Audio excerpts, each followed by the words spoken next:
You don't belong here, Elena. People like you don't win. The words echoed as flames climbed the cabin walls, turning memories to smoke.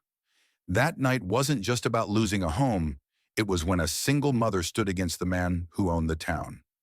Somewhere beneath the ashes, a secret waited powerful enough to burn the lies that built his empire. Before we dive in, let me know, what time are you listening to this and where are you? Drop a comment below. We'd love to hear from you. Ellen awoke before the alarm, same as always. The apartment felt heavier than usual, thick with yesterday's soup. She sat on the bed's edge, staring at her shoes, one lay still broken. Small things seemed impossible lately. Buttons, bills, breakfast. Her kids slept tangled under mismatched blankets. She pulled on her faded work shirt and brushed her hair back with her fingers. The fridge hummed a carton of milk, 2 slices of bread, half a jar of peanut butter, enough for today, maybe tomorrow. She packed lunches, marking each bag with a name. Danny mumbled about a field trip. "Maybe next month, sweetheart," she said, knowing he wouldn't ask again. The drive to the factory stretched longer than it was. Potholes, red lights, the same billboard. Dream bigger, Ashton Falls. She used to like that phrase. Now it made her grip the wheel tighter. At the gate, workers filed through the turnstile cups, steaming in the cold. Elena joined the line. The machines roared, the smell of detergent, sharp and metallic. She folded stacked, sealed hands, moving on their own. Rumors about layoffs drifted down the line. Someone joked about flipping burgers. Forced laughter followed. Elena kept working. Before lunch, her name came over the intercom. A few heads turned. She wiped her hands, walked to the office. The man at the desk spoke gently, too gently. "Your position's been affected by restructuring," he said, sliding an envelope across. "Nothing personal?" "Corporate decision." She stared at it. "When effective immediately. No surprise, but it still hit deep." She nodded, took the envelope, and walked out. The hum of machines went on, indifferent. By the time she reached her car, her chest felt hollow. The heat shimmered off the lot. A voice stopped her. "Elena." That you, Noah Whitaker, Anna's history teacher, stood holding a box of supplies. "Hey, I haven't seen you in a while. How's Anna?" "She's fine. School's been good for her." "Good. You look tired. You working here now? Not anymore?" She held up the envelope. "Got promoted to unemployed." He blinked, awkward. "I'm sorry. It's fine," she said, though. Her voice cracked. They stood a moment too long before she left. The engine hesitated before catching. She drove to the grocery, counting coins. Milk, bread, the cheapest cereal. The cashier offered a rewards program. Elena shook her head. At home, the kids ran to her. Anna waved a drawing, bright houses, smiling faces. "This is us," she said proudly. Elena smiled, though something twisted inside. She set the groceries down, admired the picture, then stayed at the table after they'd gone to bed, tracing the little windows with her fingertip. Her phone buzzed, another bill reminder. She flipped it over. The pipes groaned through the walls. The whole building seemed to sigh. Near midnight, she stood by the curtain. Parking lot lights flickered over the rusted cars. A train horn moaned far off. She thought of her father's cabin in Willamette Forest, his voice saying, "If life falls apart, that place will still stand." She hadn't been there since he died. Going back sounded foolish, but so did staying. She sat again and whispered, "Just one more day." The next morning would come as usual. But that night, between the hum of the fridge and the ticking clock, something in her shifted, like a door unlocking after years of stillness. A soft thud broke the still. A folded paper lay at her feet. She bent down, expecting another rent flyer, but the bold print stopped her. Lease termination, 2 weeks' notice. The landlord's note at the bottom read, "Need to start renovations, nothing personal." Her youngest called from the kitchen about a broken toy. She didn't answer. Something hollowed out the space between heartbeats. That evening, she knocked on his door downstairs. He cracked it open, phone pressed to his ear. "Told everyone weeks ago." "New safety code," he muttered. "I just need a month. I can pay extra." "It's not about the money," he replied, already looking past her. The door shut softly, final, without effort. She sat at the table later, the notice beside an unpaid electric bill. The children quarreled over a missing crayon. Her throat tightened, but no sound left her. The next day, she went to the social service office, a squat brick building that smelled faintly of disinfectant. Dozens waited, eyes glazed with the same weary hope. When her number was called, the clerk skimmed her papers. Without proof of income, you don't qualify. I just lost my job last week. I'll have something soon. Come back in 30 days. She stepped out, gripping the railing till her fingers numbed. A woman from the line stopped beside her. Don't wait for them, she murmured. They never do. The wind flipped the woman's umbrella and carried her down the street. Elena sat in her car until she could move again. The drizzle thickened, blurring the town into gray. Back home, she counted what little cash she had, barely enough for gas, not rent. Her eyes went to a wooden box on the shelf, her mother's old keepsake. She opened it, faded photos, yellowed letters, and at the bottom, a pencil map. Marsh Cabin, north of Willamette Forest. She traced the small X with her thumb. The memory of that place, her grandparents' land untouched for decades, rose sharp and sudden. That night she told the kids they might go somewhere quieter for a while. Anna asked if that meant camping. Danny cheered. Jamie, cautious, asked, "We're not getting kicked out, are we?" Elna forced a laugh. "Of course not. We just need a change." When they slept, she packed blankets, clothes, canned food. The map slipped into her jacket pocket. Plans required options. She had none, so she just moved. Before dawn, the car was packed tight, boxes, toys, Danny's pillow tucked under his arm. He waved at the building as they drove off. No one waved back. They passed the grocery, the factory, the diner with the flickering sign. Everything looked smaller, already fading into memory. Rain traced long lines across the windshield as the town disappeared behind them. When the children dozed off, she called Noah. No answer. Her message was brief. "We're heading toward the forest. I'll be fine. Thank you for checking in."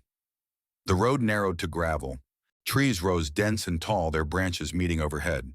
She slowed when she saw the mailbox paint peeled, name almost gone. In Marsh. The drive was rough, overgrown. She parked near the clearing and killed the engine. The cabin stood ahead, smaller than she remembered, roof sagging, porch half collapsed, but it stood. She stepped onto the soft ground, breathing in the scent of damp wood. Jamie climbed out. "This is it. It's just for now," she said. By the second morning, the kids treated the place like an adventure. Danny chased a beetle across the porch, laughing so loud it startled the birds. Anna spread a blanket near the steps, turning it into a classroom. Jamie kept a book open, pretending to read while stealing glances at her. Elena swept one corner after another, dust rising and clinging to her sleeves. The rooms felt smaller than memory. Boards warped, yet the roof still held. A few pots hung from rusty nails. She ran a hand over the counter, tracing the shallow cuts her grandmother left when rolling dough. The box of letters from the apartment sat open on the table. Among them lay the pencil-drawn map marked Marsh Cabin, north of Willamette Forest. She placed it beside a chipped mug and stared until thought emptied into fatigue. When the kids asked about lunch, she promised she'd figure it out and stepped out to look around. Trees whispered in an old, patient rhythm. The yard sloped to a patch of grass, and wildflowers, a narrow trail bending toward the creek. A truck rumbled up the gravel road. Noah Whitaker climbed out, one hand jammed into his jacket pocket. "Heard from the clerk's office you might be here," he said. "Thought you could use help. You didn't have to come. Didn't mind. Used to fish near the creek." His gaze lingered on the cabin. "You planning to stay for now? The land's still on your family's deed," he told her. "But Martin Greaves filed a claim last year saying it's abandoned." The name landed heavy. Everyone in Ashton Falls knew Greaves. He collected land the way others collected habits. "I didn't know. He's expanding his resort north. If this property's in his way, he'll find a reason to take it. Then maybe I stay quiet and hope he doesn't notice. That's not how he works." He opened his truck bed, brought groceries. The kids must be starving. Cans, fruit, and a loaf of bread filled the box. The gesture hit harder than she expected. "Thank you." "Don't thank me yet," he said. "Half that bread's stale." The children raced over, swarming him with questions. He crouched, spinning stories about raccoons breaking into classrooms until they nearly doubled over. For a moment, the place almost felt alive again. When they drifted toward the creek, Noah walked the fence line. "If you want to keep this land," he said, "find the deed. I don't even know where. County archives, maybe. Or your grandparents' journals. They're somewhere here. I haven't opened them since they passed. Then start there." They were careful people. His truck faded down the road. Elena leaned in the doorway, listening to the children's voices carry through the trees. Noah's warning wouldn't leave her. As dusk gathered, she searched the shelves. Under old newspapers, she found a box tied with string, a notebook wrapped in cloth. The pencil lines wavered, yet her grandfather's hand was unmistakable. We hid the document under the cabin floor, not for greed, but to protect what's ours. Her fingers trembled. She glanced at the floorboards near the table, closed the book, and pressed her palm against the wood. A creak behind her, Jamie stood there, eyes wide. "Mom, someone's watching." Where he pointed toward the trees. She stepped onto the porch, scanning the clearing, but saw only shifting branches. Probably a deer, she managed. "Come in." Later, when they slept, she sat by the hearth, notebook open. The words stared back, plain but deliberate. If her grandfather was right, the cabin wasn't just shelter, it was inheritance. A knock came just after breakfast. Elena wiped her hands on a towel and opened the door to a man in a pressed shirt and polished shoes, smiling like someone who already held the upper hand. "Mrs. Marsh," he asked, calm and rehearsed. "I'm from Greaves Holdings. We need to discuss this property." She paused. "You're mistaken. This cabin belongs to my family." He drew a folder from his briefcase. "According to our records, it falls within Greaves's development zone. You've been occupying it without authorization." The words landed slowly. "My grandparents built this house," she managed. "They never sold it." "I understand," he replied, though his tone said otherwise. "Without proof of ownership, we'll proceed legally." Her arms folded. "So you just show up and take what you want? I'm just doing my job." He handed her a card. "You'll hear from our lawyers." Gravel crunched as he walked away, measured and certain. Danny tugged her sleeve. "Mom, who was that?" "Someone lost," she answered, forcing ease into her voice. Still unease crept in. She mended the roof, boiled water, kept glancing toward the yard. When the kids played too far, she called them back without realizing it. By dusk, the latch on the shed hung loose. She fixed it, pretending not to see the single boot print in the dirt. That night, wind pushed against the boards while she read her grandfather's journal again. We hid the document under the cabin floor. Her fingers traced the page, then the seams beneath her feet. She wanted to pry them open, yet feared what she might uncover. Something struck the wall, sharp, deliberate. Then a crack of glass. The pane near the sink had split. Heart racing, she grabbed the broom and stepped onto the porch. "Who's there?" No reply, only the hush of trees. She waited, then locked the door. When she turned, Noah stood near the table, hair damp. "Saw your light from the road." "You okay?" "Someone threw a rock. Any idea who Greaves's people, maybe? Or someone bored." He inspected the break. "Not random." "They're trying to rattle you." "I'm not rattled," she said too fast. "You should report it. To who? The sheriff who fishes with Greaves." He exhaled. "Then let me help. You can't stay here like this.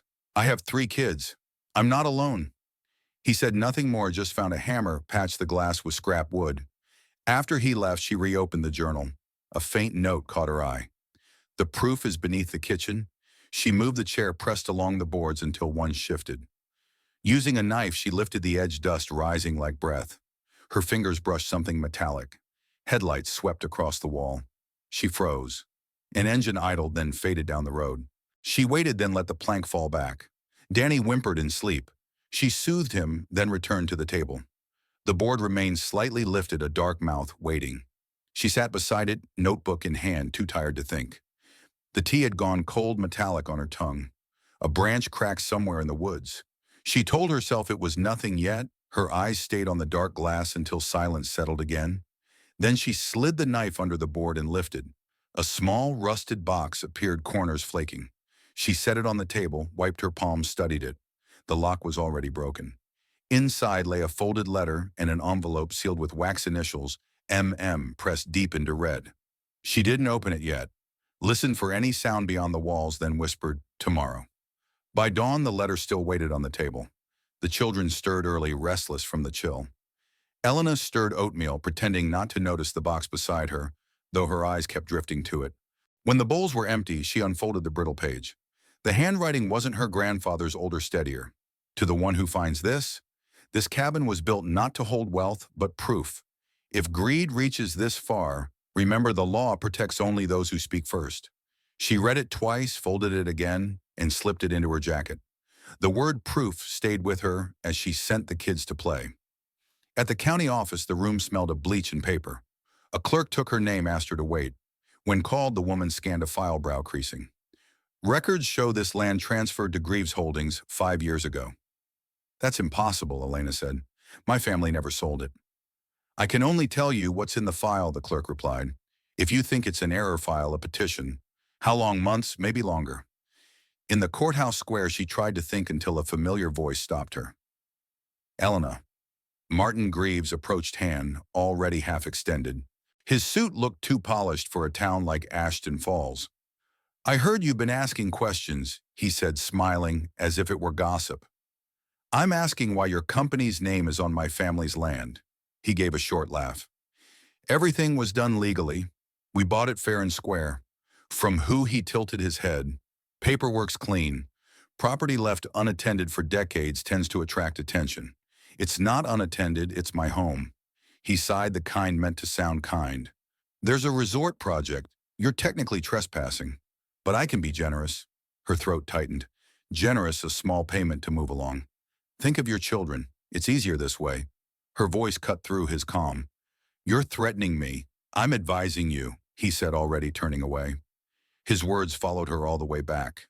Clouds hung low, pressing against the trees. Noah's truck waited in the yard. He stepped out, holding a folder. I heard about the courthouse, he said. Found something. She followed him in. On the table lay copies of deeds and signatures. Her grandfather's name appeared, but the handwriting was wrong. It's forged, Noah said. Filed right before construction began.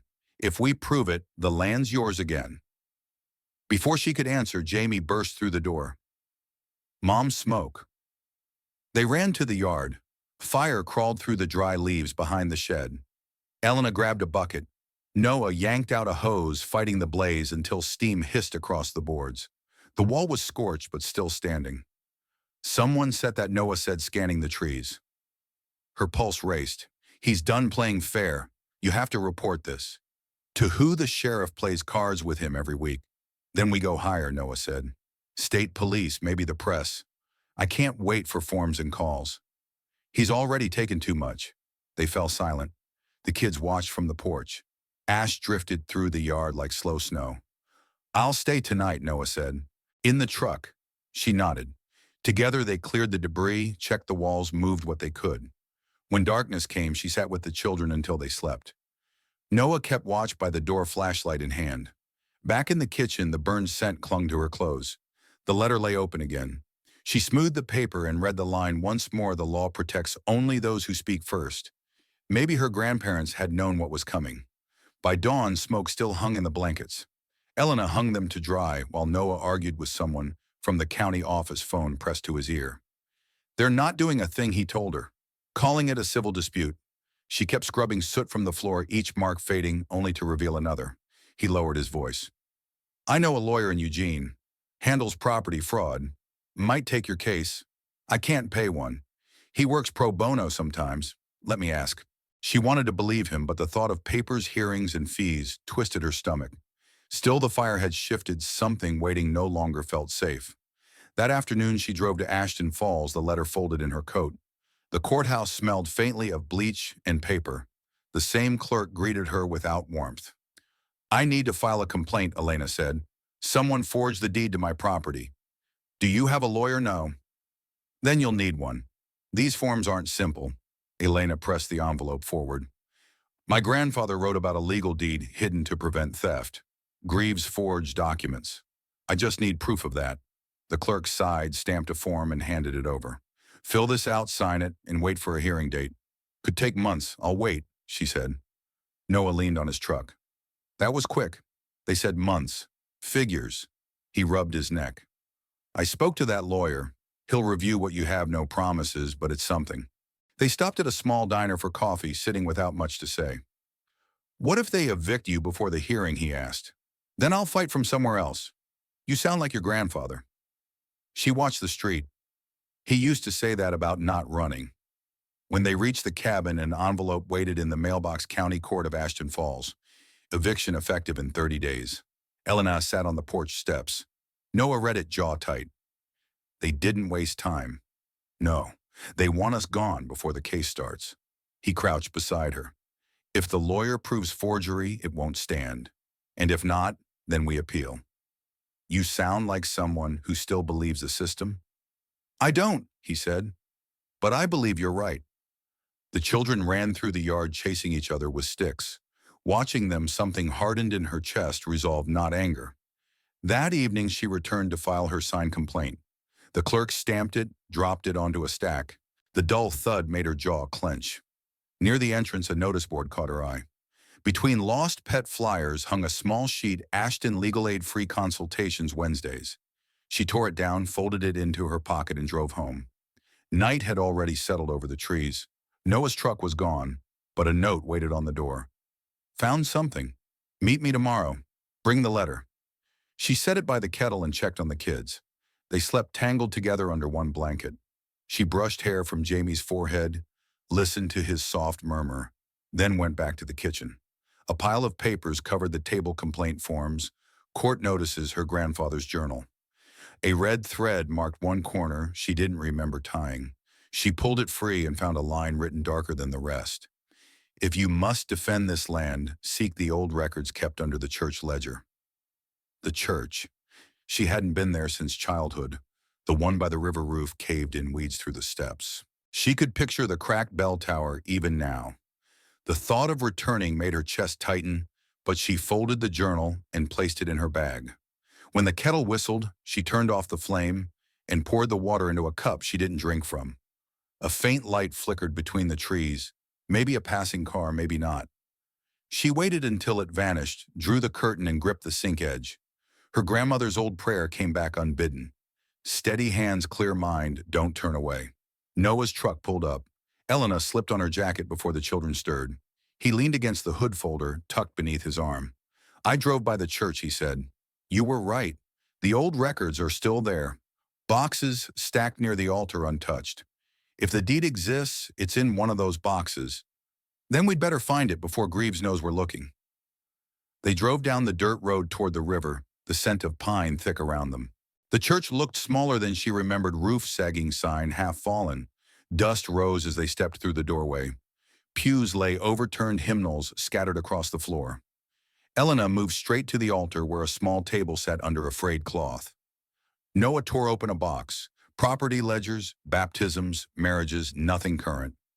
She sifted through another until one entry stopped her: Marsh family transfer of deed withheld pending review. Her pulse jumped. Here, she whispered. Noah read over her shoulder. That line proves the transfer was never finished. If we get a certified copy, Greaves's claim collapses. Footsteps echoed behind them. The company man from before filled the doorway, face blank. You're trespassing, he said. Elena held up the ledger. These records belong to the county. Not anymore. They were moved under Greaves Holdings last year. You'll need authorization. Noah stepped forward. You don't own this church or its records. The man's tone stayed even. You're obstructing a legal process. Leave now. Elena met his stare. Not without this file. He hesitated, weighing how far to push. You're making this harder than it needs to be. Noah's voice. She's not alone. A flicker crossed the man's face. He turned and walked out, the crunch of gravel fading slowly. They slipped the ledger into Noah's folder. We'll copy it before he reports, he said. Back in the truck, Elena's hands clenched in her lap. You think he followed us? Probably. But he won't risk anything here. At the print shop across from the courthouse, the owner glanced at the papers but didn't ask. She ran off 2 copies and slid them across the counter. Be careful, she murmured. Elena thanked her. Wind lifted a swirl of leaves along the curb. Noah handed her 1 copy. Hide this. I'll take the other to the lawyer. And if they realize we took it, then they'll have to explain why it was missing. During the drive home, Danny sang off-key. Jamie finally laughed, and the tightness in her shoulders eased. That night, the cabin smelled faintly of stew. A neighbor had dropped off vegetables, curious but kind. The children ate with the kind of hunger that made her feel useful again. Noah stayed to help Jamie with homework, while Anna and Danny built a fort from old quilts. The ledger lay hidden beneath a loose board under her feet. Think this ends soon, she asked once the kids were asleep. It's building to something, he said. Greaves won't stay still once he knows we've got that document. She rubbed her temples. I'm tired of waiting on his next move. Then tomorrow we decide the next one. When he left, his truck faded down the road. She stood on the porch, arms folded against the cold, listening to the forest hum. Back in the room, she opened her grandfather's journal. A short note filled the final page. When you find what's yours, protect it not with anger, but with patience. Truth needs witnesses, not warriors. Her finger traced the words. She couldn't tell if they were written for her or someone long before. The stillness felt like the pause before something breaks. She blew out the lamp lay beside the children and waited for sleep. A sharp crack split the dark, followed by a shuffle through dirt. Elena rose carefully, making sure the children didn't stir. She slipped on her coat, gripped the poker near the hearth, and moved toward the sound. Something brushed along the cabin wall. She opened the door a crack, grass shifted, then stilled. "Who's there?" Her voice barely carried, no reply, only the faint scent of wood smoke and damp earth before everything went still again. By dawn, the porch rail was splintered. Boot prints cut through the mud, ending halfway down the path. Noah was already gone to meet the lawyer, so she swept the steps clean and tried to make it look like nothing had happened. The children ate their breakfast in murmurs. Danny asked about the creek. She said no too fast, then softened. Maybe tomorrow. Hours dragged. The house creaked as if remembering the night. Around midday, Noah's truck rolled in. He carried a stack of papers and bad news. The lawyer filed the injunction, he said, dropping them on the table. But Greaves already countered. Emergency hearing next week. Elena rubbed her temples. He's speeding it up. Yeah, and word's out you've got the ledger copy. Good, she said, though her stomach twisted. Means he's worried. Noah shook his head. He won't stop at court filings. The kids were bickering in the next room. She kept her tone calm. Then we'll be ready. Rain started that night, steady and cold. They ate canned soup by the fire while the children built castles from scrap paper. When the kids slept, Noah spoke softly. You could still go to your sisters. Let me handle this. And abandon the cabin. I just don't want you hurt. She looked at him. He's already done that. They didn't speak again. Rain filled the pauses. At dawn, puddles scattered the yard. Tire tracks carved through the mud, fresh ones. She woke Noah. They were here. He followed her out, tracing the prints until they vanished near the gate. They're watching. Then they'll see we're not running. By afternoon, a deputy arrived, hat low, smile thin. Mr. Greaves filed a complaint, he said. Unauthorized entry at the church. You know anything about that? I was there. The records are public. Maybe they were, he said mildly. I'd steer clear. When he left, Noah muttered, he came to gauge you, not warn you. Then he got what he came for. Later, she found another line in the journal. When cornered, remember, truth frightens those who fear losing control. She traced the words slowly. Noah returned with groceries and news. The hearings moved up. Friday, 5 days. He nodded. The lawyer's confident, but Greaves has friends in that courthouse. She stacked dishes in the sink. Each clink sounded sharper than it should. Then we'll find what he can't hide. That evening, while the children slept, she spread papers across the table. Noah watched silent until she paused. If he presses harder, he said, you might have to testify. I'll tell them everything. It won't be easy. It already isn't. Thunder rolled somewhere beyond the trees. She closed the ledger, rubbed her face. Noah froze, eyes fixed past her. A shadow slipped between the trunk's tall brief. He grabbed the flashlight. She followed. The beam caught only wet grass and broken branches.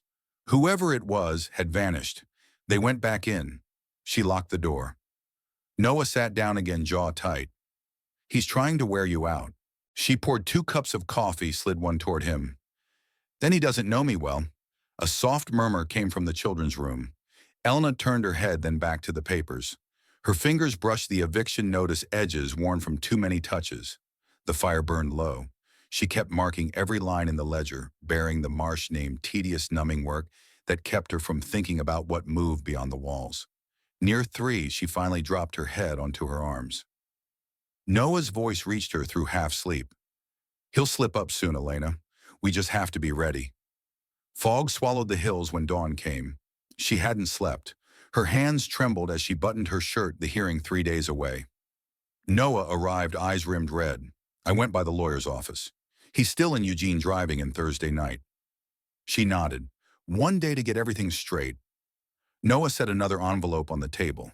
A friend at the clerk's office found this old letters between your grandfather and the registrar. They mentioned the deed. There's a second page that was never filed. Elena's pulse quickened. Does it prove anything? It might, Noah said. It's not enough alone, but it shows Greaves's claim rests on incomplete documents. She ran a finger along the envelope's edge. Why would my grandfather hide something so important? Maybe he didn't trust anyone to keep it safe. Maybe he knew someone would try to take it. The thought stayed with her all afternoon. She walked the yard trying to steady her mind. The children played near the porch gathering twigs for a pretend fire. Their laughter rose briefly, then vanished into the trees. The phone rang when she came back in, a number she didn't know. Mrs. Marsh, a smooth voice began, "This is Walter Keene. I represent Mr. Greaves." Elena waited. "He asked me to extend a final offer. Vacate the property before Friday, and you'll be compensated generously. Once proceedings begin, we can't guarantee that." "You mean once you bury the truth again?" "You misunderstand. Litigation helps no one. We're offering closure. Tell him I don't want his closure." She hung up. Her hands shook not from fear, but from the insult of how calmly they expected surrender. When Noah returned, she told him. He frowned. "He's testing you, trying to see if you'll crack before court." "I'm done cracking." That earned a weary half-smile. They spent the evening surrounded by papers, the ledger, the journal, the letter. Noah read sections aloud while she marked notes beside him. It felt like studying for an exam with no syllabus. Then he stopped. "Wait. Look at this." A faint line at the page's bottom read "Filed under condition of review by M. Greaves, witness signature pending." Elena's breath caught. He signed it himself. Or forged it. Either way, it ties him directly to the fraud. Relief flickered through her chest. "We can use this." Not enough to convict, Noah said, but enough to make a judge listen. She copied the line onto a separate sheet and slipped it into her pocket. Next day, she drove into town alone to deliver the new evidence. The lawyer's secretary said he'd left for Portland. "He'll be back tomorrow." Elena left the envelope marked urgent. A dark sedan idled by the curb. The driver avoided her eyes, then eased forward down the street. By the time she reached the cabin, her nerves were raw. Noah was mending the fence hammer, tapping steady. She told him about the car. "They're keeping tabs," he said. "Let them." "I'm done hiding." He didn't argue. They worked in silence. That night, the children fell asleep early. She copied every document by hand in case the originals vanished. Her fingers cramped, ink smudging the margins. Tires crunched on gravel. She froze. Noah stepped from the hallway with the flashlight. "Stay here." An engine idled, then 3 short knocks. A woman's voice, "I brought something for Elena Marsh." It was the courthouse clerk, the same woman who'd stamped her forms weeks earlier. She handed over a folder, glancing around. "I shouldn't be giving you this, but you need to see it." Elena opened it. Inside were transaction records bearing Martin Greaves' signature, dated before her grandfather's death. "He forged this before he even had the chance," she whispered. The clerk nodded. "Keep it safe. That's your proof." She hurried off. When the sound of her car faded, Noah let out a breath. "That's the missing piece." Elena held the folder close. She didn't speak, only thought it's over for him now, if we can last until Friday. She locked the door, checked on the children, then sat at the table again. Documents lay spread like a map of everything she'd lost and fought to keep. Her fingers traced each page as she waited for daylight. Fog blurred the hills when Thursday came. The kids dressed for school, arguing over socks while she reheated stale coffee and sorted the papers one more time. Every page was familiar now, memorized to the wrinkle. Noah appeared at the door, voice rough from lack of sleep. "You ready?" She slid the folder into her bag. "As ready as I'll ever be." They drove in silence. The courthouse wasn't far, but the road stretched endlessly. Cars passed toward town, none slowing yet. She couldn't shake the sense of being watched. Noah spoke first. "You've got enough to win. Don't let them shake you." "I'm not doubting," she said, though her tone thinned. "I'm just tired." He nodded. That's when people start winning, after they stop trying to please anyone. The courthouse rose ahead. The lawyer from Eugene waited beneath the awning, briefcase in hand. "Mrs. Marsh," he greeted, shaking firmly. "Stay calm. Answer what's asked." "Greaves will bait you. I've seen worse." The judge entered and things moved fast, objections papers sliding across desks, questions coming too quickly to breathe. Elena focused on keeping her hands steady. Her lawyer led her through the story, the cabin her grandparents owned the land. Then Greaves's attorney stood. You've been occupying that property without authorization. I've been living on my family's land. Without a deed in your name, my grandfather said it belonged to us, not him. Do you have proof? Her lawyer pushed the ledger forward. Page 53. The deed withheld for review pending signature by Mr. Greaves. A ripple passed through the room. The judge frowned. Mr. Greaves, your signature. Greaves shifted. Impossible. This must be fabricated. It's a public record, the lawyer said. Filed decades ago, recovered from the archive. The judge kept reading. Objections rose and fell, waved aside with a curt gesture. Elena's pulse steadied. The clerk's affidavit, the church ledger, the letters all laid bare. When she spoke again, her gaze held Greaves. My grandparents built that cabin. They paid for every nail, every acre. They believed it would stay in the family. The only thing they didn't count on was someone lying for profit. His jaw tensed. Watch your words. She didn't flinch. I've watched enough. My children have slept beside boxes for months because of you. The gavel struck once. That's enough. The rest blurred questions, signatures, the judge's final note. Decision tomorrow. As the crowd thinned, Greaves avoided her eyes. His lawyer lingered. This isn't over. Noah touched her arm. You did fine. Outside sunlight felt too sharp. She leaned on the railing, legs unsteady but lighter somehow. Think the judge believed it. He heard the truth. That's what matters. They crossed the steps, whispers trailing behind, the same townsfolk who once called her a trespasser, now uncertain. At the lot, the courthouse clerk appeared again. She handed over a folded note. Read this before tomorrow. Someone leaked it. Elena scanned the memo. Greaves Holdings had already scheduled demolition of the cabin for next week. Her stomach turned. He planned to destroy it no matter what. Noah read over her shoulder. Then tomorrow means everything. Be careful tonight, the clerk warned. He's angry. The drive back dragged. The kids waited on the porch, rushing to her as soon as she stepped out. She held them tight, letting their chatter fill the stillness. Noah spread the documents across the table, unwilling to let them out of sight. She started dinner, peeling potatoes, slicing bread, stirring soup. The rhythm steadied her. When Noah finally looked up, she asked, You think he'll try something? He's used to getting his way. Men like that don't sleep when they start losing. Wind pressed against the walls. She shut the window halfway, returned to the stove. For a brief stretch, the house felt normal again. Supper simmering, the kids laughing down the hall. Then a car door slammed close by. Noah pushed his chair back. Elena turned off the burner, listening. Gravel shifted. Heavy steps moved toward the porch. She gripped the door handle but didn't open it, waiting to hear if the sound would stop. The knock came sharp and impatient. Noah motioned for her to step back. Stay with the kids. A tall shadow filled the glass-pane collar, up hat low. The next knock rattled the frame. Noah opened the door halfway, shoulder braced against it. Martin Greaves stood on the porch, rain speckling his coat, fury replacing the polish he wore in court. You've made quite the spectacle, he snapped, dragging my name through mud over a worthless patch of dirt. Elena stepped forward. It's not worthless. It's my home. Not for long. Tomorrow the judge rules and I'll see that cabin come down plank by plank. You should have taken my offer.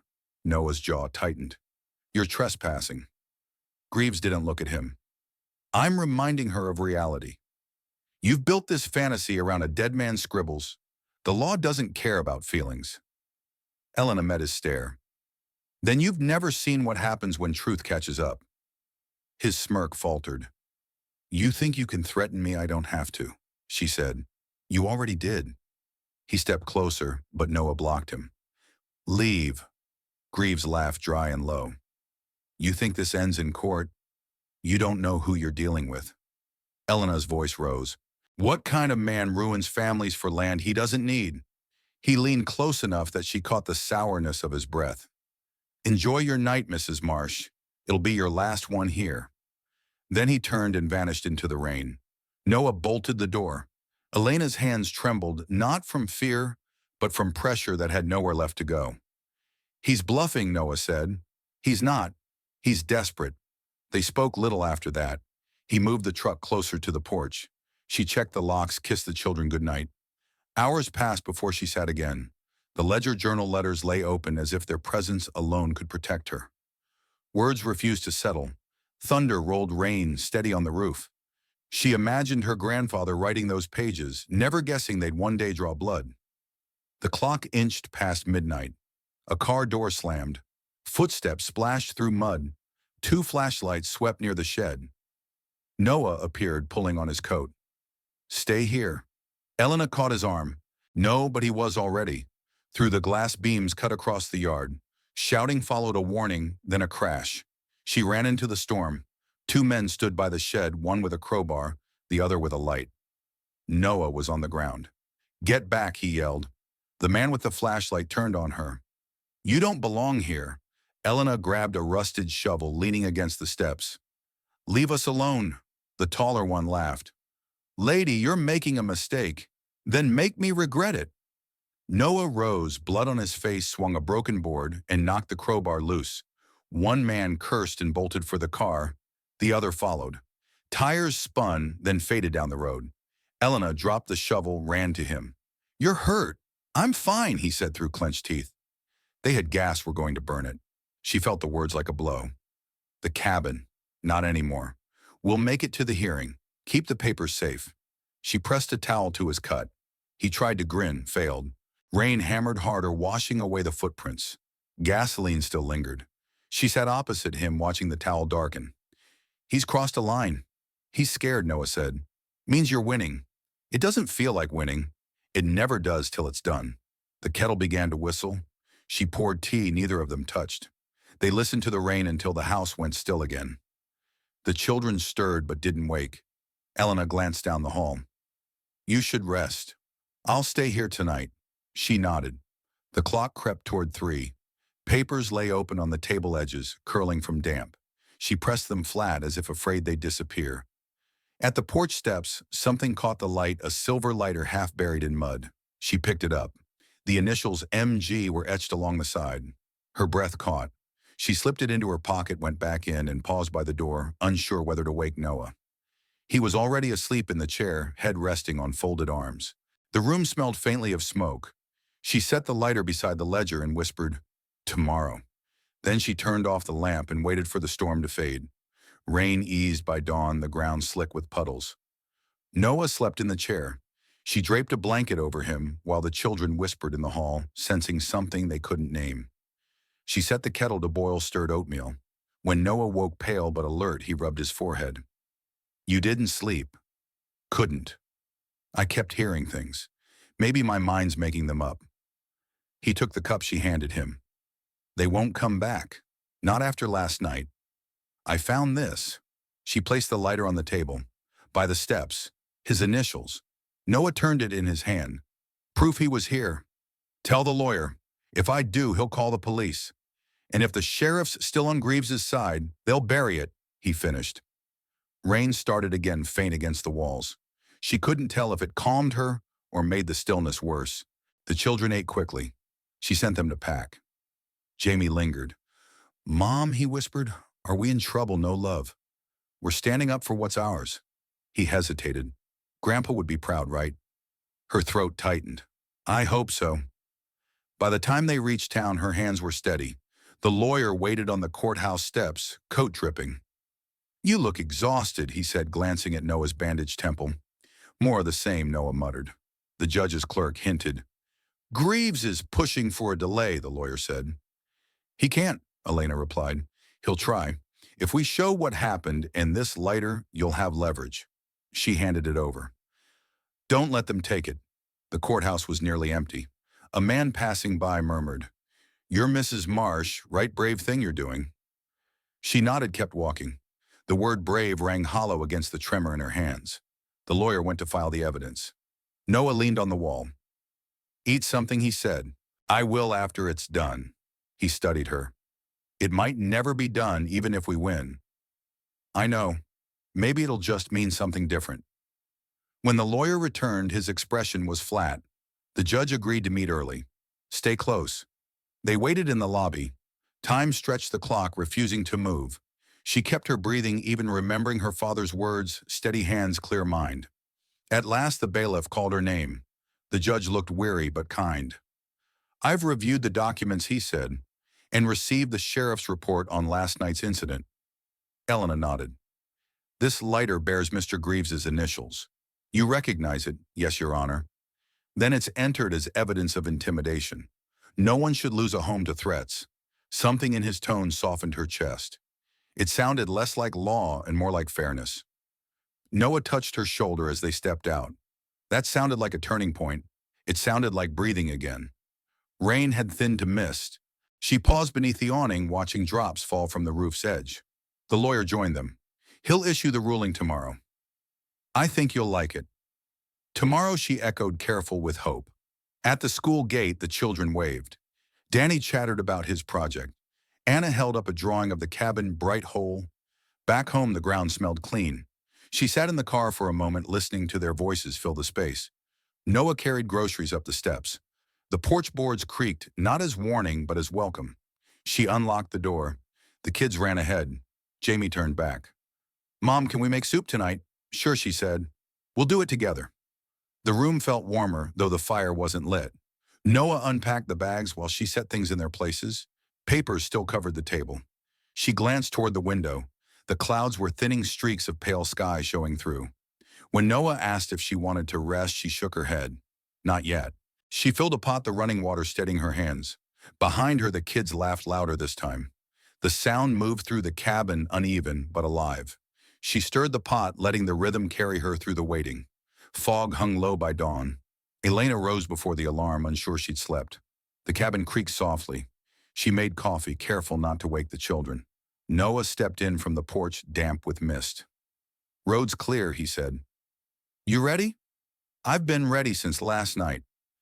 He nodded toward the stack of papers on the table edges, worn thin. "We should go early, just in case." The drive to Ashton Falls felt longer than usual, the road slick with mist. Neither spoke. The courthouse emerged through haze, its stone heavy and dull. Elena's stomach tightened as they parked. The clerk handed her a slip of paper. "Judge wants you in his chambers," she said. Elena blinked. "What does that mean?" "It means he's ready," the lawyer answered. "Probably wants clarification before he signs." The judge's office was smaller than she imagined, walls lined with books, the scent of paper, and stale coffee. He looked up. "Mrs. Marsh, the evidence is unusual but persuasive." Her hands tightened on the folder. "Unusual how most people wouldn't uncover this kind of fraud on their own," he said. "What you did, few would dare. I didn't have a choice." He studied her, then signed the final page and slid it across the desk. "Effective immediately, the court restores ownership of the Marsh property to its rightful heirs. Mr. Greaves's claim is void." The words landed soft, like a latch releasing. She didn't cry, only exhaled. Noah's hand found her shoulder. "The sheriff will enforce the order," the judge added. "You won't be bothered again." She nodded, unable to speak. When they stepped into the corridor, the light had changed, fog, thinning edges of cloud, touched with gold. People turned to watch as she passed, some smiling, some whispering. Noah grinned. "You did it." She shook her head. "We did. You stayed. Stubbornness suits you." Their footsteps echoed down the stone steps. A car door slammed below. Martin Greaves stood beside his sedan, color drained from his face. "You think this means anything?" His voice shook. "You embarrassed me. You'll regret it." Elena stopped a few feet away. "No, Martin. You regret losing." He glared. "Enjoy your little cabin. It won't last." "Neither will you," she murmured. Noah stepped between them. "Enough." Greaves turned, muttering, then drove off. The space he left behind felt hollow. Elena stood still until Noah touched her arm. "Let's go home." The ride back was calm. Fields gleamed wet under a clearing sky. A hawk drifted overhead, unhurried. When they reached the cabin, the children ran down the path before the car stopped. "Did we win?" Danny shouted. She knelt and hugged him. "We did." Anna spun through the grass. Jamie, trying to look older, asked, "So we can stay for as long as we want?" They ran inside, laughter filling the house. Elena paused in the doorway, taking in the scuffed rug, the water stain on the wall, the pile of shoes. It was all still theirs. Noah followed with the papers. "Where do you want these in the drawer? I've seen enough of them." He slid them in. "Not celebrating." "Maybe later," she said. "First I'm cooking something that doesn't come from a can." He laughed. "Good start." The children were already pulling pots from the shelf, arguing over who stirred first. Elena joined them, rolling up her sleeves. The noise didn't weigh on her anymore. It pulsed with life. While the stew simmered, she stepped onto the porch. The sky had cleared. The creek ran high and fast.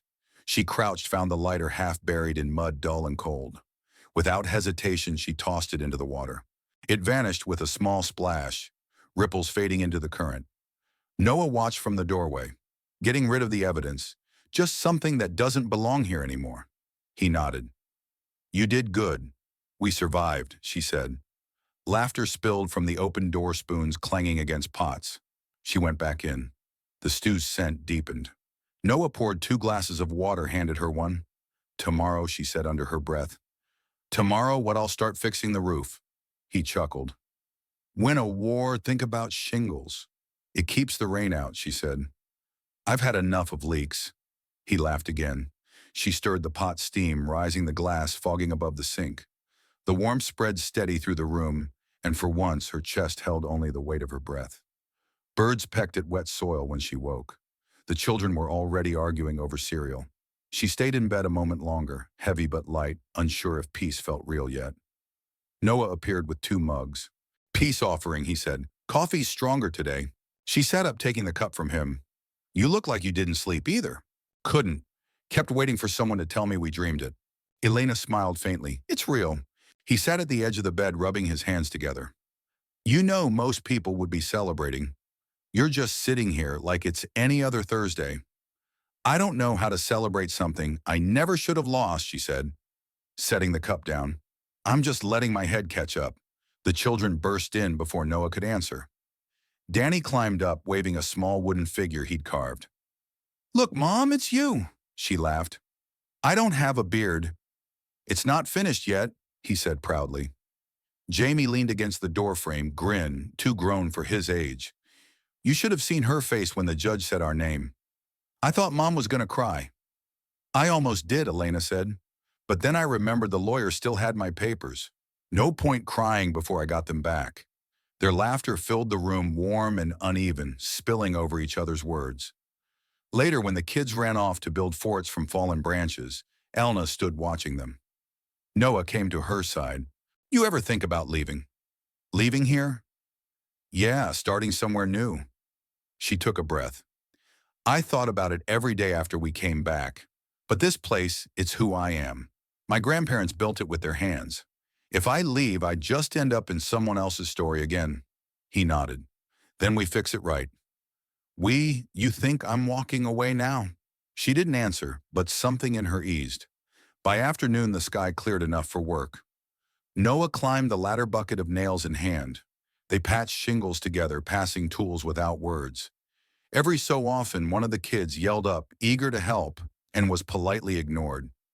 "You ever done this before?" she asked. "No," he said, hammering. "I've just been making things up my whole life." "Guess this fits." She laughed. "That's a dangerous kind of confidence. Got us this far, didn't it?" The day drifted by. They didn't finish, but it didn't matter. The scent of pine mixed with damp wood and the rhythm of hammers folded into the children's voices below. It felt less like fixing a roof and more like mending something that had been torn. That evening, Noah taught the kids to skip stones while she cooked. The stew simmered, filling the cabin with warmth. When they sat down to eat, Danny asked, "Does this mean we're rich now?" "No," she said, laughing. "It means we don't owe anyone." "That's better," Anna added. After dinner, Noah dried dishes while she wiped the table.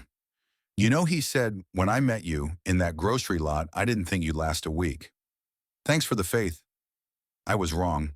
She smiled. "You were right about one thing." "What's that?" "That it wouldn't be easy." He chuckled. "Guess neither of us scare easy anymore." The sky deepened to blue. The last light caught the hill's edge. She stood at the doorway, arms crossed, watching the wind move through the grass. For once, it didn't feel like the world might take something away. Noah leaned against the frame. "The judge called while you were cooking," he said. Greaves dropped the appeal. He's done. She didn't answer right away. The news settled over her like calm after rain. Then that's that. You okay? I think so. It's strange not having to fight. You'll figure out what comes next. The children's laughter carried from their room. The house creaked gentle and alive. She added another log to the stove, watching the glow spread. Noah said he'd head home soon, but she asked him to stay for tea. They sat together at the table, the kind of silence that didn't need words. He finally asked, "So what now? I'll fix what's broken," she said. "Inside and out." "That sounds about right." When he left, the kids slept soundly. She locked the door out of habit, not fear. The house smelled faintly of wood and soap. She picked up her grandfather's journal, turned to the last blank page and wrote, "The land is still ours. The house still stands. We are not rich, but we are enough." The roof leaked in one stubborn corner, dripping onto the porch rail. She stepped out, barefoot, mug in hand, and sat on the top step. For once, she didn't see damage or work waiting to be done. The boards were rough, but they held, and so did she. A car engine hummed along the gravel road. Noah's truck appeared, rattling like always. He climbed out with a box under one arm. "You're up early," he said. "I could say the same." He set the box beside her. "Tools. Thought we'd fix the porch today." "You never rest, do you? You said you wanted it done before winter." "Guess I did." She nudged the box with her toe. "I'll make more coffee. You'll need it." While he unpacked hammers and nails, she fried eggs and warmed bread. The smell drew the kids in, sleepy, tousled, curious. Jamie offered to help, and Noah said yes before she could object. Soon the porch buzzed with small hands and too many opinions. Danny missed most of his nails, but his laughter carried. Anna handed boards like gifts. It wasn't perfect, but it was alive. By mid-morning, the porch had taken shape. Elena paused, dust on her palms, the steady rhythm of work filling her chest. Noah glanced over, sweat darkening his shirt. "Almost looks new," he said. "It doesn't have to," she replied. "Just needs to last." He nodded. "You're good at that, making things last." She didn't answer. The words sank deeper than he probably meant. After lunch, he drove to town for more boards. She and the kids painted the railing a soft green that reminded her of her grandmother's kitchen. The memory came gentle this time. When the last coat dried, she sat down and pulled her grandfather's journal from her pocket. Lately, she carried it everywhere without knowing why. The pages were full of his uneven notes and small prayers. On one torn sheet, he'd written, "Keep your word even when no one's watching." She traced the line. "I'm trying," she whispered. Wind swept through scattering leaves across the yard. By the time Noah returned, the paint was dry enough to stand on. He jumped from the truck holding a paper bag. "Hardware store was out of nails, but I got something better." He lifted a pie box, grinning. Elena laughed. "You're learning my weaknesses." They ate together while the kids devoured their slices. The pie was too sweet, but she didn't mind. After months of bitterness, sweetness felt worth keeping. When Noah stood to leave, she walked him to the door. "You'll come back tomorrow if you'll have me. The fence could use another pair of hands. Then I'll be here early." After he left, the cabin grew still again, but not the kind that pressed on her. It was the kind that waited. She washed the dishes, humming under her breath, the tune uneven but steady. That night, after the children slept, she stepped onto the porch. The sky stretched wide, stars scattered thin. The creek murmured below the hill. She walked toward it, her feet brushing damp grass. The water caught a stripe of moonlight. She crouched, dipped her hand in. It was cold enough to sting, yet she kept it there. Months ago, she would have seen the creek as a boundary. Now it felt like proof that something could move forward without permission. She stayed until her legs ached. When she turned back, her steps were slow, measured. At the table, the journal lay open. She wrote on the next page, "It's calmer now. Not empty, steady. Maybe that's what healing sounds like." The words slanted unevenly, but she left them. Jamie murmured in his sleep, dreaming about the porch. She smiled, poured a glass of water, and turned off the lamp. By week's end, the season shifted. A crisp tang drifted through Ashton Falls, hinting at frost. Each time she stepped onto the porch, she could taste it. The postman's pile waited on the bench, and among the envelopes lay a thick one stamped with the county seal. She turned it over once before opening. Were the final court papers, signatures, seals, and one last line, "Dispute closed." She read it twice until the meaning settled. No more hearings. No more waiting on anyone else's word. Jamie came running from the field, clutching a kite of patched fabric and string. It flies higher now, he said, breathless. You fixed the tail, she said. Yeah. Mr. Noah showed me how. Smart man. He said maybe we can build a new one this weekend. Tell him he's welcome too. The kite rose uneven, but sure its wings catching the light. Something in her chest eased, part pride, part ache. Noah's truck appeared later, rattling as always. He waved a folded newspaper. You made the front page, he called. What local woman wins landmark case? You're famous now, she groaned, taking the paper. Just what I need. At least they spelled your name right. The story painted everything tidy hero villain, justice restored, but left out the sleepless nights and the fear of losing more than land. Still, she folded the page and placed it on the counter. Not every story had to be perfect to matter. Greaves packed up this morning, Noah said. Sold his land near the quarry. He's gone for good. Let him go, she said. There's nothing left for him here. The children were in the yard raking leaves into crooked piles. Danny buried himself while Anna dumped more on top. Their noise made Noah laugh. You think they'll remember this, he asked. They'll remember what comes after. He studied her. And you? What's next? One thing at a time. Roof leaks, fence needs paint. That's not what I meant. I know, she said. But it's a start. They spent the afternoon on small repairs, hinges, screens, nails that never seemed to stay put. Nothing grand, but each act returned a piece of her life. After sunset dinner gathered them around the table, Jamie told a story so wild Anna kept correcting him between giggles. Noah listened, half smiling, his hand brushing hers. She didn't move away. When the children drifted off, the two of them stayed, tea cooling between them. The house settled into its own rhythm, the clock ticking, wood shifting softly. You ever think of leaving Ashton Falls, he asked. I used to, but maybe I just wanted peace, not distance. Peace suits you, she laughed. I still wake up before sunrise. Habit's hard to kill, but you don't look like someone waiting for the next blow anymore. Maybe because I stopped expecting it. A knock came sharp, unexpected. Noah opened the door. The sheriff stood there, uniform pressed, expression calm. Evening, he said. Didn't mean to intrude. Thought you'd want to know Greaves's men tried moving a boundary marker last week. We caught it early. It's fixed. Thank you, she said. The town owes you, Mrs. Marsh. You reminded people that rules still count. When he left, Noah shut the door and exhaled. Feels like the last piece. Almost, she said. Still need to fix that gutter. He laughed. You'll never stop. Probably not. They washed dishes together before he left. The sound of water and clinking plates blended with the hum of night. At the door, he paused. You'll be okay, he said. I think I already am. She dimmed the light and went upstairs, hand grazing the pine rail. A floorboard creaked above, and she followed the sound, not to fix it, just to know it was still there. Frost came overnight. Grass shimmered, pale fence posts edged white. Elena woke to her children's whispers in the kitchen. She pulled on a sweater and followed the smell of toast. Jamie sat tying his shoes with exaggerated focus, Anna coloring with a dull blue crayon, Danny humming near the stove. You're all up early, she said. Field trip day, Jamie said. We're going to the museum. That's right. She poured coffee. Eat quick or you'll miss the bus. The house filled with its familiar rush shoes, thudding backpacks half-sipped, cereal forgotten. Elena moved easily among them. The routine no longer weighed on her. It felt earned.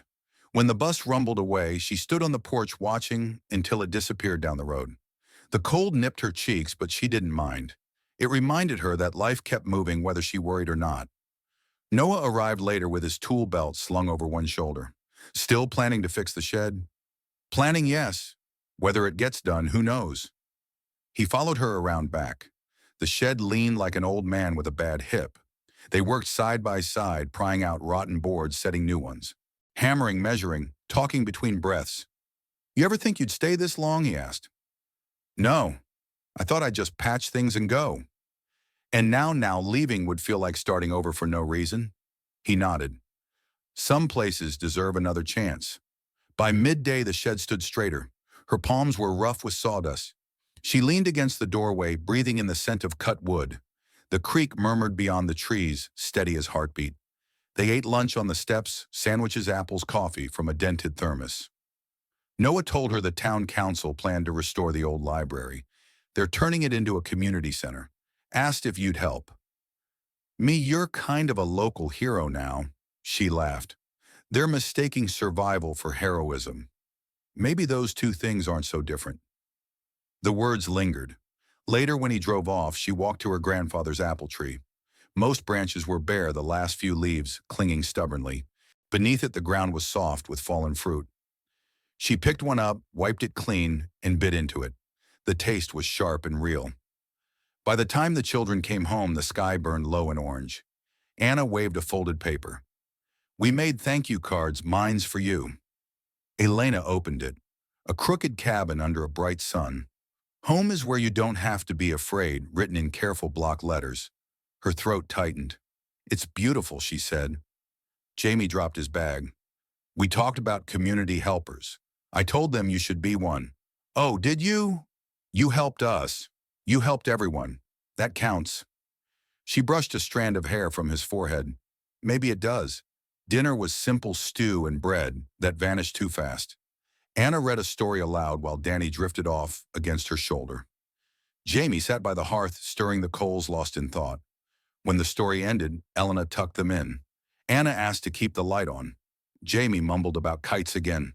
Danny whispered goodnight before curling up beneath his blanket. Downstairs, she washed dishes, the warm water running over her hands. Her reflection flickered faintly in the glass above the sink. The woman staring back wasn't the same one who'd first arrived, tired, cornered, half afraid to hope. This one looked steady, not unbreakable, but whole. She dried her hands and sat with her grandfather's journal. Only a few pages remained. She wrote, "Today the children laughed more than they argued. The roof doesn't leak. The house stands. The fear is quiet now."